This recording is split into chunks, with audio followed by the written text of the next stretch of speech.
Jesus como mestre dos mestres. Deus não é somente a única fonte de sabedoria, mas de todas as virtudes e de todo amor.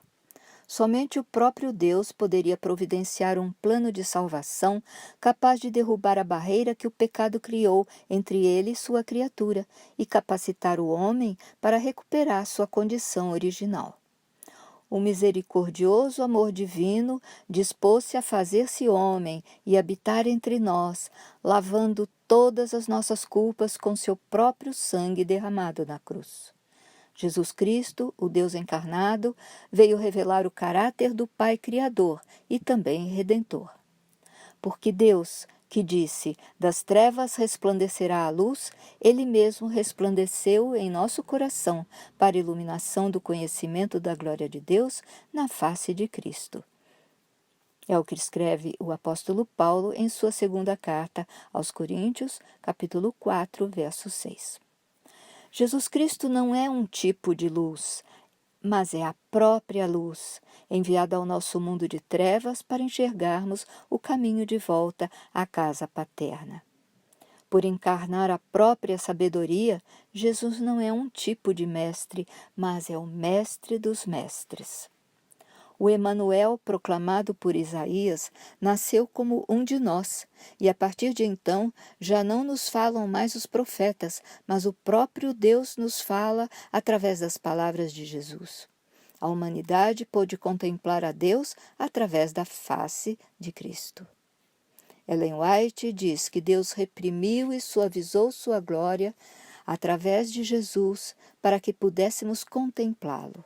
Está em Para Conhecê-lo, página 25. O pastor Dr. Rodrigo Silva diz que enquanto o homem usa máscara para se esconder, Deus usou Jesus como máscara para se revelar ao homem. O Novo Testamento proclama a boa nova de que finalmente a glória resplandece entre os homens. Deus fez-se reflexo em Cristo para que pudéssemos enxergá-lo, tocá-lo, conviver com ele e segui-lo. Como é infinita a vontade de Deus de habitar conosco. O apóstolo Paulo assume a posição de guardião das novas verdades aprendidas e dá graças a Deus por ser instrumento, como os demais companheiros, para manifestar em todo lugar o perfume do conhecimento de Cristo. Isso está em sua segunda carta aos Coríntios, capítulo 2, versos 14 e 15. Graças, porém, a Deus que em Cristo sempre nos conduz em triunfo e por meio de nós manifesta em todo lugar a fragrância do seu conhecimento, porque nós somos para com Deus o bom perfume de Cristo. A grande preocupação do apóstolo Paulo diante das igrejas era preservar a palavra para que não fosse distorcida e destacar que toda a capacidade de cumprirem a missão que lhes fora confiada não estava neles próprios, mas vinha de Deus. Temos, porém, esse tesouro em vasos de barro, para que a excelência do poder seja de Deus e não de nós. 2 Coríntios, capítulo 4, verso 7. O apóstolo exorta os filipenses a permanecerem humildes em seu trabalho e fala no capítulo 2, versos 9 a 11, sobre a glorificação que o humilde Cristo recebeu dos céus. Pelo que também Deus o exaltou sobremaneira e lhe deu o nome que está acima de todo nome, para que ao nome de Jesus se dobre todo joelho, nos céus, na terra e debaixo da terra, e toda língua confesse que Jesus Cristo é Senhor, para a glória de Deus Pai. Ellen White, na página 671 de O Grande Conflito, nos aponta o verso 12 de Apocalipse 5, que também exalta os méritos de Cristo. Digno é o Cordeiro que foi morto, de receber o poder e a riqueza, e sabedoria, e força, e honra, e glória, e louvor. Nas sociedades atuais, o espírito competitivo e a ambição desmedida andam bem na contramão do exemplo de humildade pregado e vivido por Cristo. Por isso mesmo, cabe aos educadores cristãos criar ou recriar, com seu exemplo, a imagem dessa virtude na mente e no coração das crianças e jovens. Isso será refletir Cristo, despertando um valor que a sociedade abandonou. Como está no texto de terça-feira do Guia de Estudos, a grande obra divina de educação e salvação é realizada não quando nos exaltamos, mas quando nos humilhamos diante de Deus e servimos aos outros. Os escritos do apóstolo João, quando procura descrever Jesus, alcançam o máximo que palavras humanas conseguem ao falar de um ser infinito e indescritível. Vamos ler, está no capítulo 1, versos 1 a 5. No princípio era o Verbo, e o Verbo estava com Deus, e o Verbo era Deus. Ele estava no princípio com Deus. Todas as coisas foram feitas por intermédio dele, e sem ele nada do que foi feito se fez. A vida estava nele, e a vida era a luz dos homens. A luz resplandece nas trevas, e as trevas não prevaleceram contra ela. E mais adiante, nos versos 17 e 18, porque a lei foi dada por Moisés, a graça e a verdade vieram por meio de Jesus Cristo. Ninguém jamais viu a Deus, o Deus unigênito, que está no seio do Pai, é quem o revelou.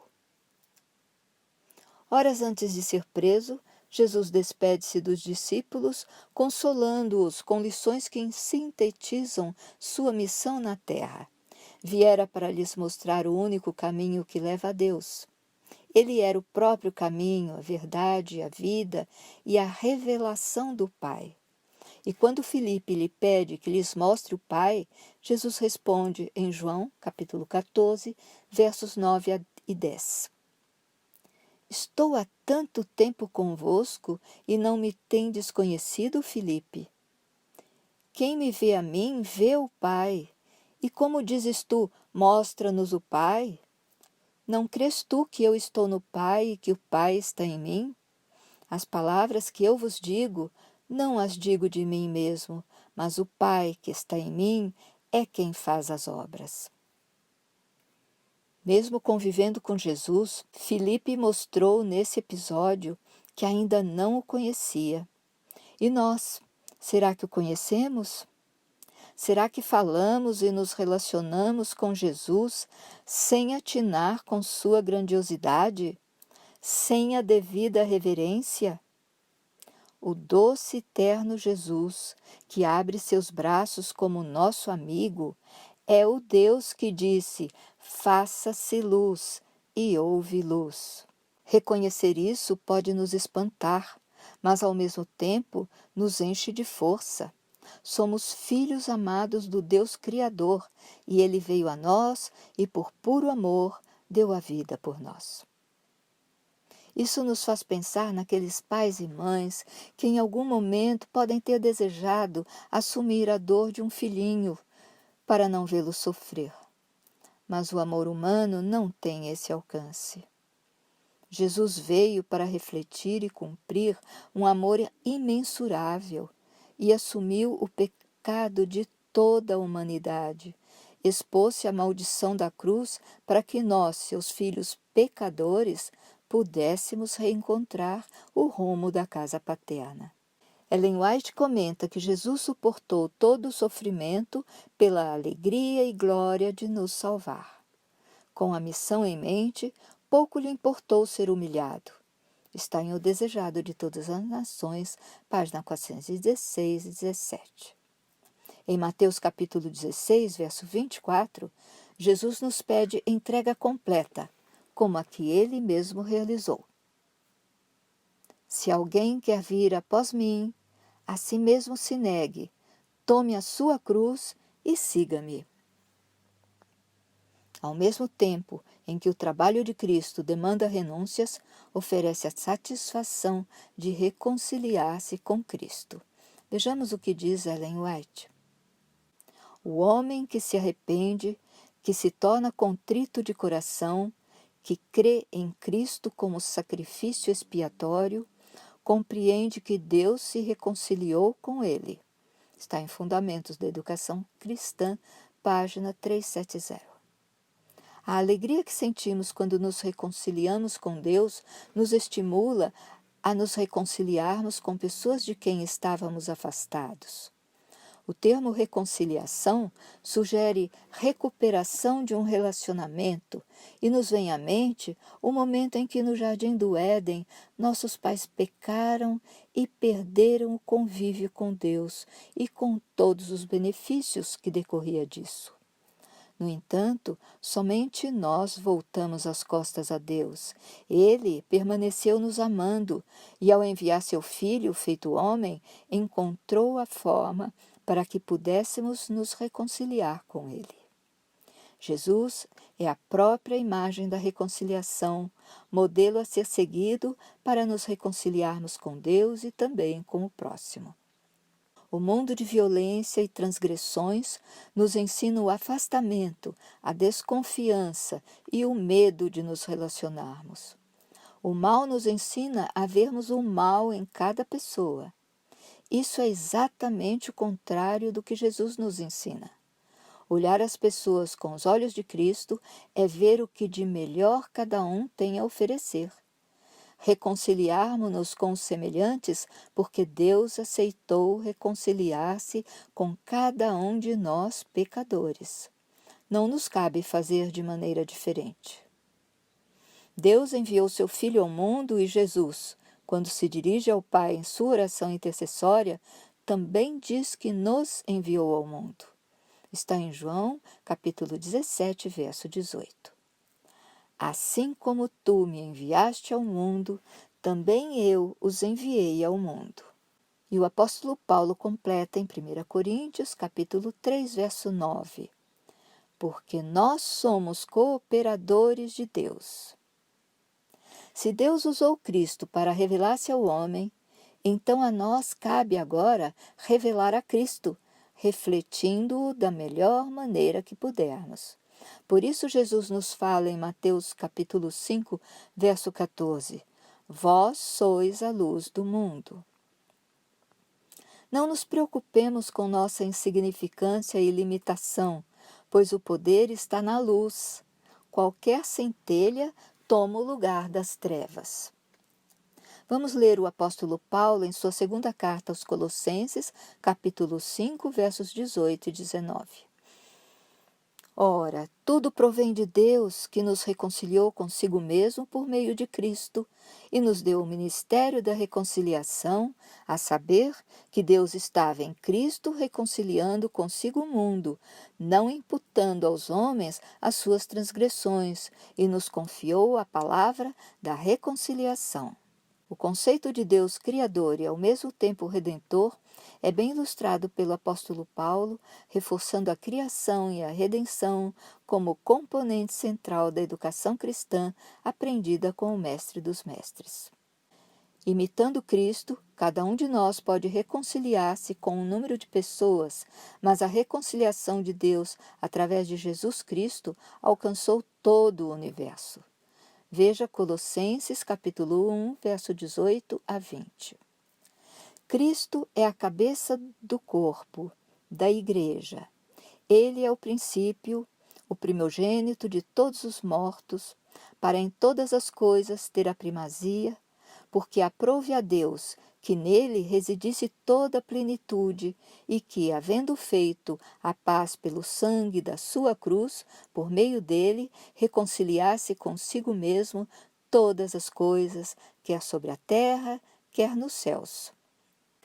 O nascimento do Mestre dos Mestres entre os homens ocorreu numa humilde manjedoura, mas o céu se iluminou, e anjos e estrelas anunciaram o evento a homens que guardavam na mente e no coração a promessa de que nasceria um Salvador. Simples pastores da Judéia, assim como sábios magos do Oriente, receberam a mensagem na linguagem que podiam entender. Os pastores foram avisados por anjos, e os sábios observadores do firmamento tiveram sua atenção despertada por uma estrela de intenso brilho. Seria essa estrela aquela apontada pelas escrituras hebraicas? E seguiram-na para procurar o Salvador. Nasceu Jesus e, envolto em humildes panos, Simeão o reconheceu nas escadarias do templo de Jerusalém, quando o tomou dos braços de Maria e disse: Agora, Senhor, despedes em paz o teu servo, segundo a tua palavra, pois já os meus olhos viram a tua salvação, a qual tu preparaste perante a face de todos os povos, luz para iluminar as nações e para a glória de teu povo Israel. Está em Lucas, capítulo 2, versos de 29 a 32. Também a profetisa Ana, que anunciava há muito tempo a vinda do Messias, já idosa, finalmente pôde reconhecê-lo naquele menino que Maria e José foram apresentar no templo. Por que algumas pessoas reconheceram Jesus como o Salvador, quando tantos estudiosos das Escrituras passaram por ele, viram-no falar e fazer milagres e não o aceitaram? Isso mostra como a informação não é suficiente para conferir sabedoria. A sabedoria vem de Deus. Se a verdadeira educação cristã não fosse indispensável para a salvação do homem, Jesus não precisaria ter vindo. As paixões humanas tornam o homem cego à verdade divina. Por isso Jesus apresentou-se como a luz. Mas somos livres para preencher nosso coração com aquilo que escolhemos. Deus nos escolheu a todos e voltará à terra revestido de toda a sua majestade, para recolher em seus braços aqueles que tiverem cunhado em seus corações e em suas frontes a sua marca. Vamos concluir com as palavras do Mestre dos Mestres. Diante dele, temos aprendido a dar-lhe glória e a adorá-lo, mostrando-lhe nosso amor e temor através da obediência. Vamos ler Apocalipse 22, verso 13. Eu sou o Alfa e o Ômega, o princípio e o fim, o primeiro e o derradeiro. Até a próxima semana!